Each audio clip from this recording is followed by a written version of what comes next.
दोस्तों फेस्टिवल्स के मौके पर हम सभी अपनों को गिफ्ट देते हैं। आप हमारे अपने हो तो मैं आपके लिए लेकर आया हूं बेस्ट म्यूचुअल फंड जिनमें आप इन्वेस्ट कर सकते हो। दिवाली के मौके पर वो म्यूचुअल फंड सस्ते मिल रहे हैं, साथ ही साथ मेरी तरफ से आपके लिए वो गिफ्ट भी मान सकते हो दिवाली के लिए कि मेरी रिकमेंडेशन रहेगी कौन कौन से ऐसे म्यूचुअल फंड है जो अभी सस्ते मिल रहे हैं और उन म्यूचुअल फंड में आपको इन्वेस्ट करना चाहिए। जानेंगे आज की इसी वीडियो में। साथ ही साथ ये भी जानेंगे कि आपको कितना % अमाउंट म्यूचुअल फंड में इन्वेस्ट करना चाहिए, वो भी आज की इसी वीडियो में जानेंगे। तो आप इस वीडियो को पूरा एंड तक जरूर देखिएगा। तो दोस्तों सबसे पहली कैटेगरी आती है, वो आती है हमारी लार्ज कैप फंड्स की, जिसे ब्लू चिप फंड्स भी बोला जाता है।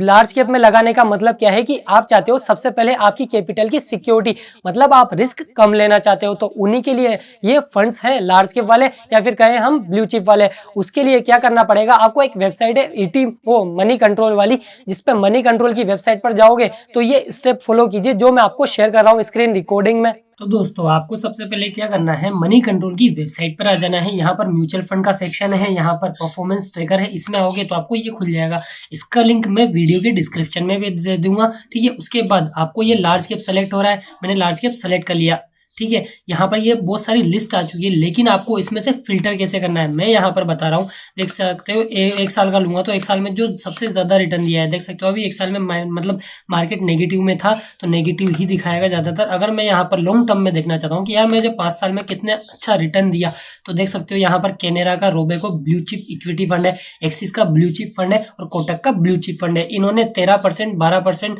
और यहाँ पर 14% का रिटर्न दिया है लार्ज कैप फंड में। तो आप इस तरह से निकाल सकते हो, बहुत सारी लिस्ट है। आप जितने साल के लिए इन्वेस्ट करना चाहो ना, यहाँ पर कुछ नहीं है, फिल्टर करना है। आप डाउनलोड भी कर सकते हो डेटा को डाउनलोड करके भी आप एक्सेल में फिल्टर लगा सकते हो। बहुत सारी चीजें हैं, आप देख सकते हो यहाँ पर किसने कितना रिटर्न दिया है। तो कैनेरा ही आ रहा है यहाँ पर अच्छे से, कैनेरा, एक्सिस और कोटक वाला, ठीक है। लार्ज कैप का ये हो गया। और दोस्तों लार्ज कैप फंड में जो हमारी रिकमेंडेशन रहेगी वो पहला है एक्सिस का ब्लू चिप फंड, दूसरा है आईसीआई का blue chip fund. Next category आती है यहाँ पर large cap and mid cap वाले म्यूचुअल फंड की, जिनमें आप ये चाहते हो कि थोड़ा ज्यादा रिस्क ले सकता हूँ मैं लार्ज कैप के मुकाबले, यानी कि लार्ज वाला मिड कैप वाला दोनों की कंपनियां आ जाएगी जिसमें। तो वो वाले म्यूचुअल फंड कैसे सेलेक्ट कर सकते हैं, उसके लिए आपको ये स्क्रीन देखनी है। उसके बाद जो हमारा नेक्स्ट फंड आता है वो है यहाँ पर लार्ज एंड मिड कैप वाला, जो आप देख सकते हो यहाँ पर। अगर 5 साल के हिसाब से निकालना चाहो, 5 साल के हिसाब से कौन कौन सा है, मिराई एसेट्स का है, एडलेस का है, क्वांट का है, ये सारे आप निकाल सकते हो। 3 साल में निकालोगे तो क्वांट का भी आ जाएगा, वो सारे ऐसे हैं, ठीक है। ये स्टेप है लार्ज एंड मिड कैप वाले के लिए। और दोस्तों लार्ज एंड मिड कैप में जो हमारी रिकमेंडेशन रहेगी वो कौन से स्टॉक है, वो 3 स्टॉक्स है, आप जो देख सकते हो स्क्रीन पर। इन तीनों स्टॉक्स में आप लगा सकते हो। उसके बाद कौन सा कैटेगरी आती है हमारी, फ्लेक्सी कैप। फ्लेक्सी कैप में क्या है कि पहले इसे बोला जाता था मल्टी कैप, जहां पर मतलब लार्ज कैप में भी आपका पैसा लगेगा, मिड कैप में भी आपका पैसा लगेगा, स्मॉल कैप में भी आपका पैसा लगेगा, यानी कि फ्लेक्सिबल है वो। यहाँ पर बहुत से ऐसे फ्लेक्सिबल म्यूचुअल फंड्स है जो क्या करते हैं, ग्लोबल में भी यहाँ पर डालते हैं, जो यूएस के स्टॉक्स है ना उनमें भी इन्वेस्ट करते हैं। तो वो कैसे मिल सकते हैं आपको, उसके लिए भी आपको मनी कंट्रोल की वेबसाइट पर ही जाना पड़ेगा और सेम जो मैं स्टेप फॉलो कर रहा हूँ वो स्टेप फॉलो कीजिए। उसके बाद जो नेक्स्ट फंड आता है दोस्तों हमारा flexi cap fund. Flexi cap fund में आप देख सकते हो 3 साल में किसने ज्यादा रिटर्न दिया। मैं 3 साल का फिल्टर लगाऊंगा, क्वांट का, पीजीएमआई का, और तीसरे नंबर पे कौन सा, पराग पारिक फ्लेक्सी कैप फंड, जो हमारा मतलब काफी अच्छा है। मैंने भी इसमें इन्वेस्ट कर रखा है, मेरी फैमिली में से किसी को बता रखा है, ठीक है। उसके अलावा अगर 5 साल में देखें तो 5 साल में कौन सा है, क्वांट, पराग पारिक, पीजीएमआई, कैनेरा का रोबेको। तो इस हिसाब से आप देख सकते हो।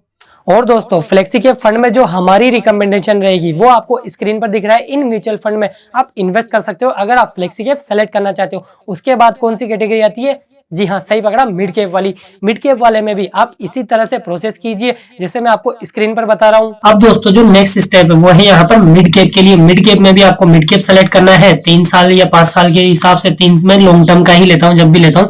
देख सकते हो पीजीआईएम का आ रहा है, क्वांट का आ रहा है, और यहाँ पर अगर मैं 5 साल करता हूँ तो 5 साल में किसने दिया, 5 साल में भी क्वांट का ही मिड कैप वाला है, और यहाँ पर पीजीएमआई का है, और साथ ही साथ देख सकते हो 3rd नंबर पर एक्सिस का है। तो इन तीनों में से आप कोई सा भी सेलेक्ट कर सकते हो। और दोस्तों मिड कैप में जो हमारी रिकमेंडेशन रहेगी वो पहला स्टॉक बेस्ट है, वो क्या है, एक्सिस का मिड कैप फंड। आप चाहो मिड कैप में इन्वेस्ट करना चाहते हो तो ये वाले म्यूचुअल फंड में भी लगा सकते हो। उसके बाद जो कैटेगरी आती है वो आती है हमारी स्मॉल कैप फंड वाली। स्मॉल कैप में ये होता है कि आपको ज्यादा रिस्क लेना होता है। अगर आपका रिस्क एपेटाइट कम है, आप रिस्क नहीं ले सकते हो ना, तो प्लीज प्लीज प्लीज इस वाले म्यूचुअल फंड को बिल्कुल भी इन्वेस्ट मत कीजिएगा और आप सेलेक्ट भी मत कीजिएगा स्मॉल कैप वाला फंड। वो क्या है, आपको वही स्टेप फॉलो करना है, मनी कंट्रोल की वेबसाइट वेबसाइट पर जाना है। उसके बाद जो हमारा नेक्स्ट फंड आता है वो है स्मॉल कैप वाला। जैसा हमने बात करी थी कि स्मॉल कैप में कौन कौन से फंड है। स्मॉल कैप में आप 3 साल में लगाना चाहो तो 3 साल के लिए यहाँ फिल्टर कीजिए। क्वांट का आ रहा है, बैंक ऑफ इंडिया का आ रहा है और कैनेरा का आ रहा है।